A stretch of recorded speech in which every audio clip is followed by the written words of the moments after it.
Pero para eso vamos a estar hablando con Adrián Ventura, que nos va a contar qué es lo que pasó en esta semana movida, como siempre aquí en la Argentina. ¿Cómo estás, Adrián? Hola, Guillermo, ¿cómo te va? Buenas tardes. Buenas tardes A todos. Qué difícil, la tiene difícil Milei en el Congreso, porque ayer Mauricio Macri le mostró los límites a Milei e hizo que su gente votase en contra en la Cámara de Diputados, el DNU, y finalmente media sanción para derogar el DNU. Y hoy en el Senado el kirchnerismo, el radicalismo, todos los partidos se alinearon, y con más de 2/3, porque de 72 senadores, 2/3 son 48. Hoy se consiguieron 60 senadores dándole sanción, ya venía de diputados, y la sancionaron la ley de movilidad jubilatoria, una ley que establece una nueva fórmula, y que Milei dice que la va a vetar porque pone en riesgo el equilibrio fiscal. Dijo, la voy a vetar, ya lo saben, son unos degenerados fiscales. ¿Qué chances reales hay de ese rechazo, y qué antecedentes hay? Si es que mucho se habla de lo político, claro. ¿Te acordás cuando a Cristina le ocurrió lo mismo y tuvo que vetar la ley de movilidad jubilatoria del 82% móvil? Es cierto, sí. Bueno, le está ocurriendo lo mismo. Lo que ocurre es que en esta instancia, esta vez, tiene 2/3. Es decir, Milei le va a poder vetar y el Congreso va a insistir en el veto. Va a insistir en la sanción de la ley. No es tan fácil para Milei esta vez rechazar la ley, pero igualmente lo que está mostrando es que el gobierno está pagando el costo de tener pocos diputados y pocos senadores, ¿no? Y algo que se estuvo hablando mucho en ese análisis es que un poco la oposición dialoguista, la que tiene sintonía o al menos una afinidad a la hora de sentarse a hablar, también perdió un poco la paciencia a la hora de las promesas en vano, o tal vez con esa historia de tener que prometer cosas que después no se cumplen, como pasó con la ciudad de la coparticipación. Sí, ahí tenés un punto, porque hoy hubo una audiencia en la Corte, y no fue todo a caputo, y no llevaron una solución para pagarle lo que le deben de coparticipación en la ciudad. Y ese es un reclamo en que Macri, Jorge Macri y también Mauricio Macri están interesados, que el gobierno nacional le pague el dinero de la coparticipación en la ciudad de Buenos Aires. Entonces, tenés razón, ese punto hay que tenerlo en cuenta, aunque ahí Mauricio no aparece, sin duda que influye. Y además, yo creo que ahí hubo un error no sé si un error, pero quizás lo que desencadenó al PRO a empezar a diferenciarse, fue cuando Karina Milei empezó a armar el Partido de la Libertad Avanza en todos los distritos, y lo hizo en la ciudad de Buenos Aires. Entonces el PRO, que tiene el bastión en la ciudad de Buenos Aires, dice, bueno, pero no es que si quieren una fusión nos absorben. Si vamos separados, o sea, ¿cómo vamos a repartir las listas? ¿Quién va a ir primero? ¿Quién va a ir segundo? Y cuando empezó Karina Milei a armar las propias listas, las listas de Libertad Avanza en cada distrito, ahí me parece que el PRO dijo, no, acá tenemos que salir a sobrevivir. Y lo que está haciendo el PRO es recobrar un poco de identidad para tratar de mantener esa autonomía del gobierno, ¿no? Nosotros estamos pensando en llegar a fin de mes, y los políticos están pensando en octubre del 2025. Sí, están un poco desfasados con... Sí, bueno. Todavía siguen bastante desfasados con el contacto con la realidad, y también eso está pasando no solamente entre el oficialismo y esta oposición dialoguista, sino también dentro del mismo gobierno, dentro de los mismos diputados, con lo que pasó con la diputada Arrieta y los dardos cruzados dentro del mismo partido. Hoy sigue habiendo críticas, ¿no? De un lado para el otro, Arrieta criticando a Martín Menem, insistiendo en que fue una trampa cuando fueron a verlo a Astiz. Ahora, bueno, yo pregunto, si vos vas a un penal, ¿sabés a quién vas a ver? Y si no sabés quién fue Astiz o Suárez Mason, por lo menos tenés que agarrar en Google y fijarte. Arrieta dice, claro, me parece que no puede decir, ahí pequé ingenuo, me llevaron engañado. De hecho, la denuncia penal que había radicado fue desestimada porque no tiene el fundamento como para poder sostenerse.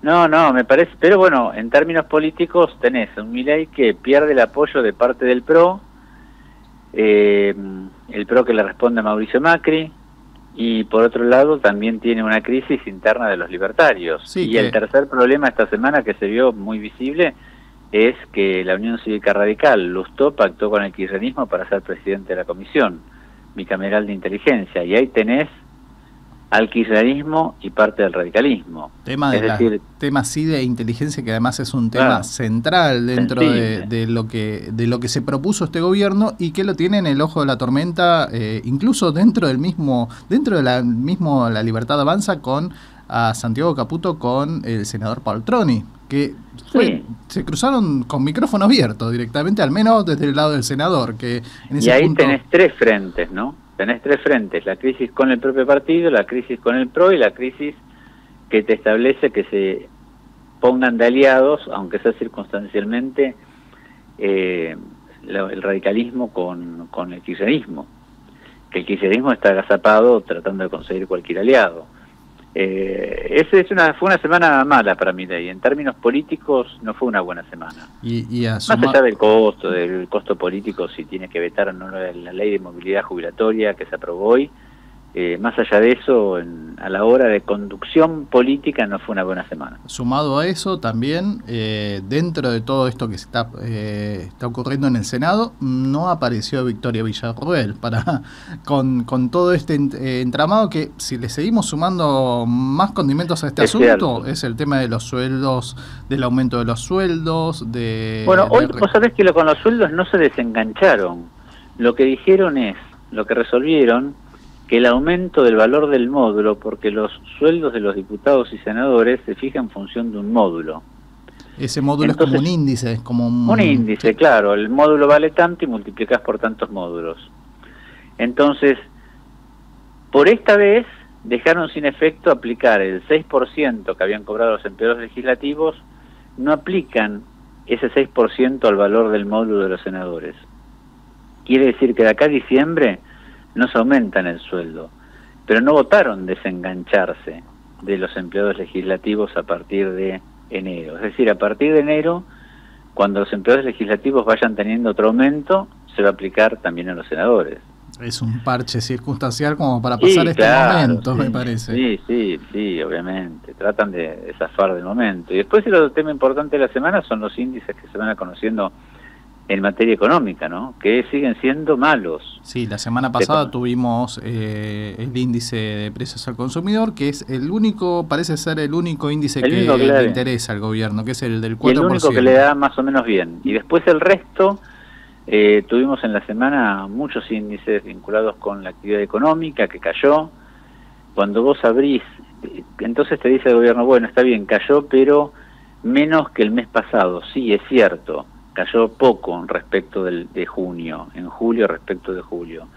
Pero cuando vos abrís el índice, lo desagregás, lo mirás con lupa por dentro, te das cuenta que lo que creció es lo que ya venía creciendo. El agro, la industria de la minería, el petróleo, pero todo el resto de la industria de manufactura, construcción, comercio cayó. Hoy se conocieron también ventas de naftas, de combustibles, cayó 17%. Turismo, nacional e internacional, también cayó, no me acuerdo el número, pero se perdieron casi 1,5 millones de turistas. Entre nacionales, turismo interno y turismo receptivo internacional. Naftas, que se vende menos. Cayó la venta no se ve para nada ese rebote en V corta que siempre estaba... Supermercados, también cayó la venta en supermercados. Subió un poquito en shopping, 0,2, ahora estoy hablando de memoria, pero 0,2, 0,3 subió en la venta en los shoppings, un poco, sobre todo por las promociones para comprar ropa, indumentaria, pero después cayó la venta, cayó, todos los demás índices cayeron. Entonces, lo que estás viendo ahora es una Argentina que quizás tocó fondo, no siga cayendo mucho más, pero donde hay un sector que avanza a un ritmo, el campo, la industria vinculada con el petróleo, el gas, la minería, y otro sector que la está pasando mal, que es la industria de todo lo que es vinculado con comercio y la industria de manufactura. Volkswagen acaba de darle retiro voluntario de 300 empleados, es decir, está viendo una Argentina a dos marchas que todavía no se está recuperando, ¿no? Que está flotando ahí en el fondo, viendo si en algún momento empezar a subir.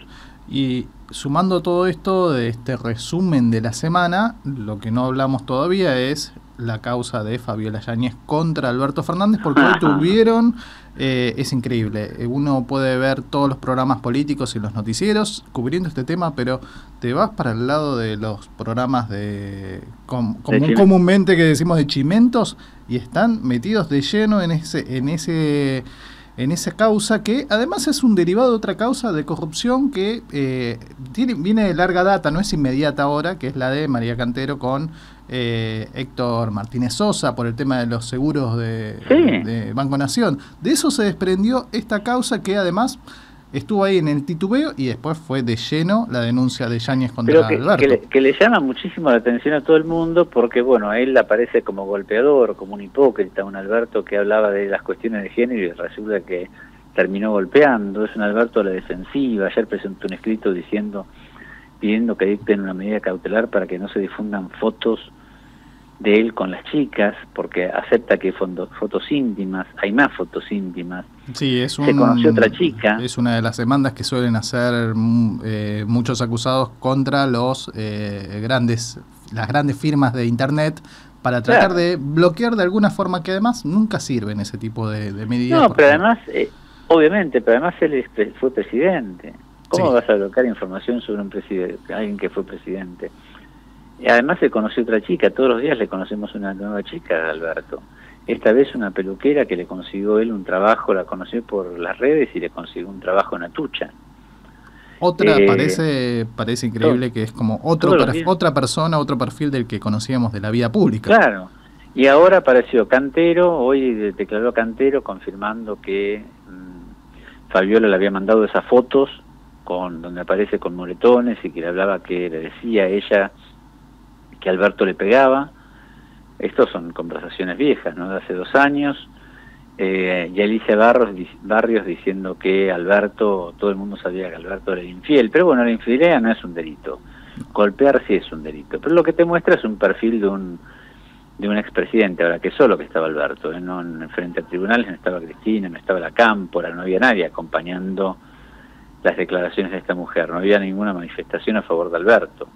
Totalmente, yo creo que además es lo peor que puede sucederle una figura política de la envergadura de un expresidente, lo está recorriendo Alberto Fernández. ¿Te puedo hacer una pregunta? Sí.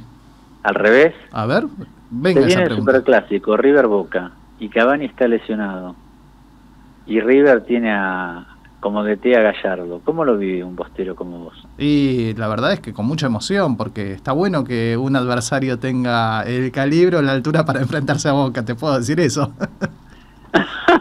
A pesar de que Cavani está lesionado. A pesar, siempre en la adversidad uno se pone más fuerte todavía. Además, Jiménez, el reemplazante, el 9 de Boca, marcó en el último partido, así que vamos a ver cómo le va hoy. Justamente hoy a la noche, a las 9:30, a las 21:30, Boca tiene que sellar su pase, intentar sellar su pase a los cuartos de final frente a Cruzeiro, así que vamos a ver cómo pasa, pero es cierto, está entre algodones Cavani, y además pero no llega el partido. No llega para el partido de hoy, no sabemos cómo va a llegar para el partido de River, pero bueno, también los antecedentes de lo que había pasado en su momento, hace bastante tiempo, con el muletazo de Martín Palermo, qué sé yo, siempre hay algo en la imaginación de los análisis para eso, así que nada, te lo puedo responder. Un abrazo grande. Abrazo enorme, nos vemos. Chao.